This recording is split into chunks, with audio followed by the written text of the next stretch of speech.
Next to Kyrgios, Stefanos Tsitsipas has to be one of the most hated tennis players alive. Arrogant, toxic, spoiled, he's simply the guy everyone loves to hate. From YouTube videos to analyst rants, Stefanos' story has always been the same. One of the most talented athletes in the sport is completely derailed by ego and controversy. His every slip is amplified, every word twisted, and his every action painted in the worst possible light. But here's what most people don't realize. They only know the version of him that people talk about online, and one of the most recent and famous ones is his incident in the US Open with Daniel Altmaier. Immediately after that incident, Sportskita, a sports news website, had a headline that partially reads, "Stefanos Tsitsipas is such a sore loser, such shameful behavior," and many more users online use that incident as another opportunity to justify their hate for Stefanos. A perfect example is this post by a famous tennis account, which received over 1 million impressions. In that post, tennis fans aired their better sentiments about the player. Some called him, while others thought this of him as, and that was in this ex-post alone.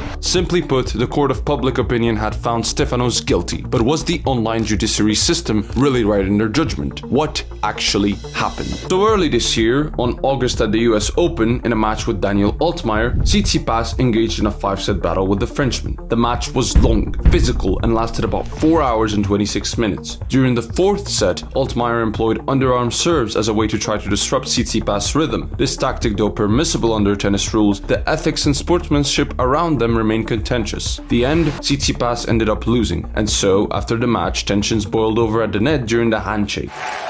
Next time, don't wonder why I hit you, okay? I'm just saying, you serve underarm. The crowd reacted strongly to this nuanced altercation, and boos broke out during the exchange. The incident further stirred debate and resentment online. But when you remove the emotions around the incident and look at what really went down, the picture changes completely. From a player's perspective, this was a moment when players are usually frustrated about the incidences and results of the game. A moment that is usually a normal occurrence in tennis. But at that instance, it got packaged as a scandal. Moreover, before bathroom breaks were implemented, there was a time when tennis fans would complain about the amount of time Stefanos spent in the bathroom mid-matches. The times he spent in the bathroom were usually about 10 minutes every time he took a break. Although Stefanos has never spoken into the breaks and why he frequented the bathroom, tennis fans online have come to speculate that it was a malicious tactic that Stefanos used to employ to throw his opponents off their game. The reality is that this speculation might be totally true, because based on my research, out of the 8 matches that Stefanos employed this tactic, he's won 4 of them. Among them is the famous one between him and Murray in the US Open. What, for 20 minutes every time? Oh, how long do you think it was?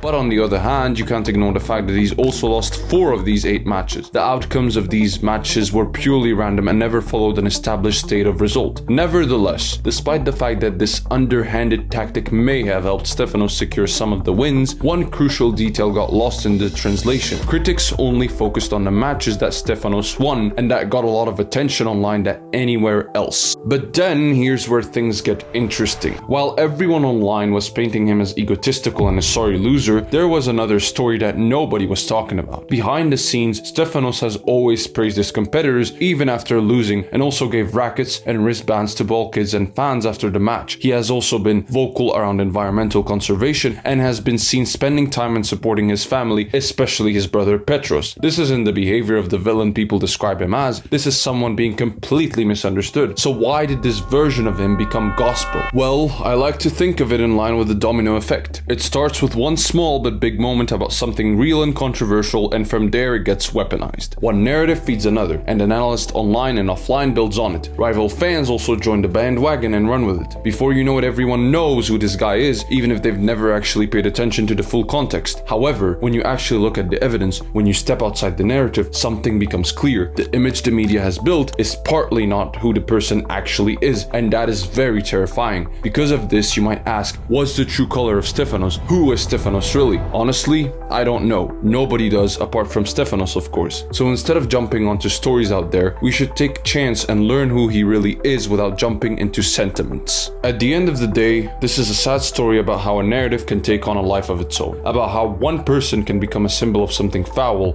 and a villain, not because that's who they actually are, but because that's the story everyone has agreed on online. It becomes the media versus reality, and the reality is always more complicated than what we're told online. So next time you see the story about the guy everyone hates, ask yourself, do you actually know what happened, or do you just know what you were told? Because there's almost always more to the story. Comment down below what you think about this topic, and don't forget to like this video and subscribe to the channel.